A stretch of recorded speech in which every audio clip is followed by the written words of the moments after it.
je parle de l'homme politique Ousmane Sonko quand est-ce nga ko mës a gis mu am protagoniste toog di débattre ak moom bu dul jamono bi mu demee ak Maître El Hadji Diouf tous ses débuts bi mu nekkee 2S ak Pape Alé mu naan ko prochaine fois booy invité ñun ñu xoolal ñi ngay indi mais mu jàkkaarloo comme ak un Tafsir Thioye wala quelqu'un muy débattre ak moom mos nga ko gis soit il monologue wala mu toog avec un journaliste préparé mu koy laaj muy tontu sur des questions bien définies te ñi ko doon def ki ñu ci gënoon a gis mooy notre confrère Pape Alé te bi mu faloo def na ko directeur u RTS donc ils sont proches. te xoolal boobu hormis ça débat ngeen jàkkaarloo sur des chiffres ak certains éléments techniques non.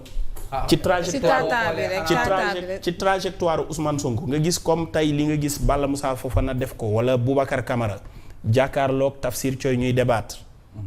wala nga gis Balla Moussa Fofana toog un Pape Malick Ndour toog n'importe quel cadre amul ku ko gis li ñuy bàkkoo passé fii yëpp loolu doo ko gis ñu def ko ci parti politique yi nag c'est ça devient très rare. Saliou benn yoon laa gis. am na début doyen mais bàyyi ñu jéem rek sa waay. doyen bon essayons. nee naa benn interview laa gis. mooy boo xam ne nii. xam nga gars yi dañu defee ñun dañoo contre gars yeeg yooyu. ce serait bien que Ousmane Sonko. du tout mais qu'on puisse le rencontrer. man je sais que certainement y a des gens qui vont dire il y a des gens qui diront. mais Saliou Joseph pourquoi mu ne opposition bi waruñu ragal dem jàkkaarloo ak Ousmane Sonko pourtant je ne dis pas qu'ils ont peur mais dañu war a taxaw foofu xam nga man li ma d'accord mooy tey làmmiñ bi naan déet dafay sañ waaw. man jàppuma.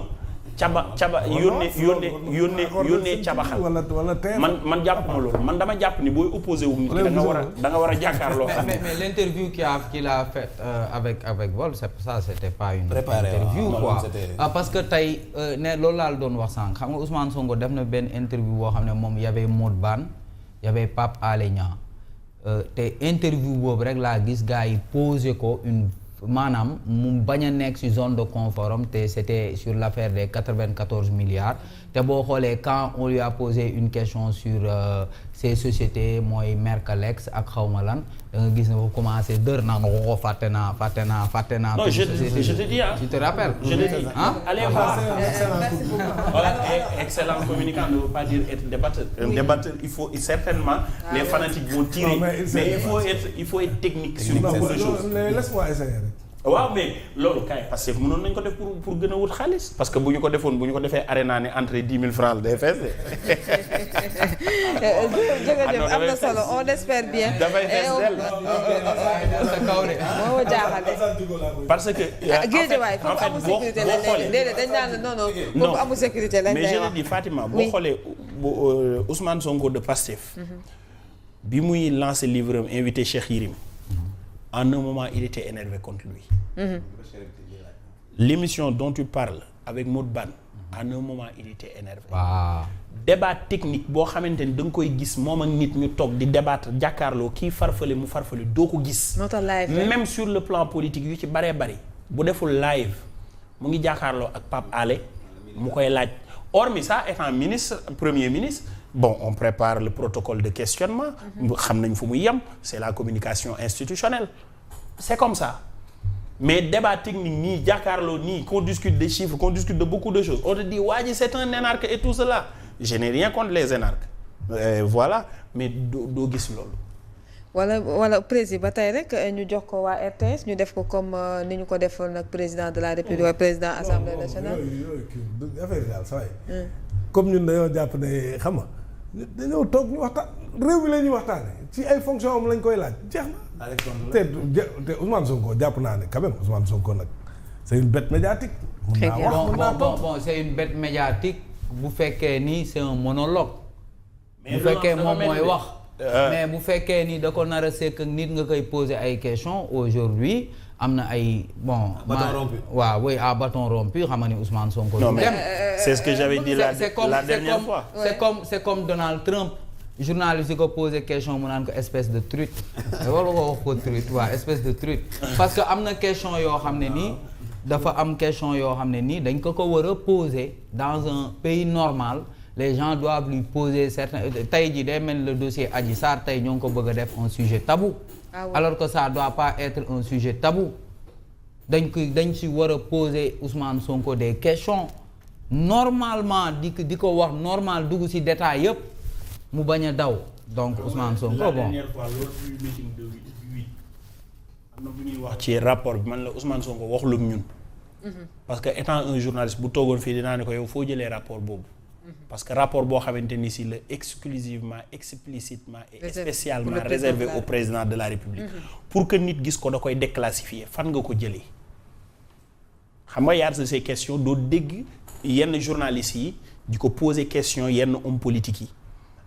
ba pare am na ci noo xam ne nag il faut le comprendre parfois on évite certaines questions de face à certaines personnes moo tax yenn plateaux yi sax duñ ci dem parfois sax ils peuvent essayer de décrédibiliser ce média là pour bañ a jàkkaarloo ak taskatu xibaar yi nekk foofu noonu parfois parce que bu dee débat yooyu noonu la nga toog nit ki il te pose des questions nga tontu ko ci jëmmam mun la waa man sama jëmm amul solo man li may def amul solo dama bëgg a xam nangam xam nga mu ngi mel ni à l'Assemblée on peut poser des questions da ngay gis par exemple saa yi ñu ñëw poser ay questions des hommes politiques ñëw poser question ñu ne leen yéen seen parti da ngeen war a raser ay murs waroo leen nekk fii di wax li ngeen def nangam or kooku la mu def lijjanti wuñu ko bu dee dafa juba dina ko yoon lijjanti mais li mu soxla mooy la question qu'il te pose tontu ci est-ce que vous comprenez or position bi ngay nekkee duñ la may nga mën a relancer nit ki daal di koy song acculer ko pour am la réponse idéale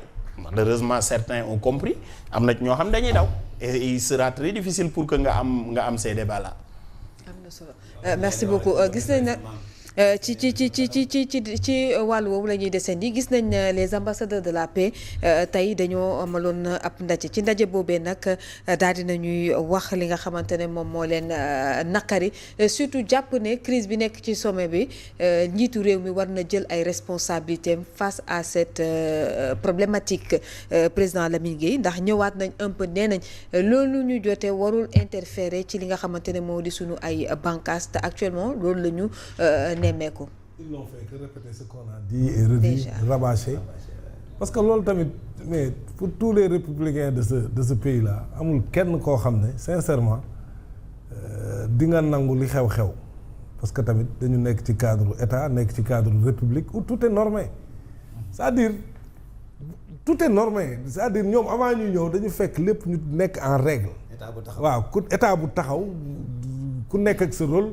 c'est clair ak ay délimitation yu leer maintenant nag foofu confusion mënu fa am pëccëxoo nag mën naa am ci parti politique mais ngalawaay ñoom dañoo war a am matu pëccëxoo boobu du mën a interférer ci li nga xam ne mooy état bi ak république bi et je pense que ñiy wax yëpp loolu moo tax ñuy wax parce que bu ñu ko deful aussi dañuy dem ba loolu day yàq lu baree bari ci réew mi te loolu nag maanaam intérêt benn groupe warul mun a yàqal réew mi yëpp loolu tamit xel sax mënu koo nangu donc je pense que c'est ça li ñu wax noonu ñoom la ñëpp wax maintenant li ñu wax aussi la ñëpp wax il n'y a que quelqu'un qui peut régler ça et ça me permet sax d'ailleurs j'ai vu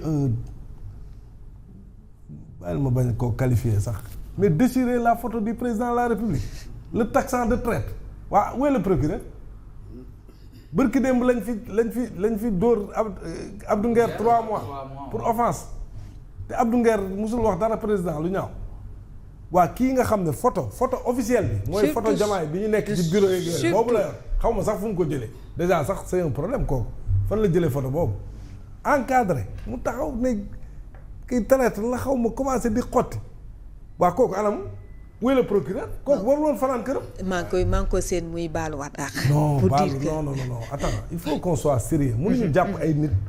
te defuñu dara. ñu bàyyi leen ñu croupir en prison plus de 6 mois Badara Gadiaga gaa ngi ne deful dara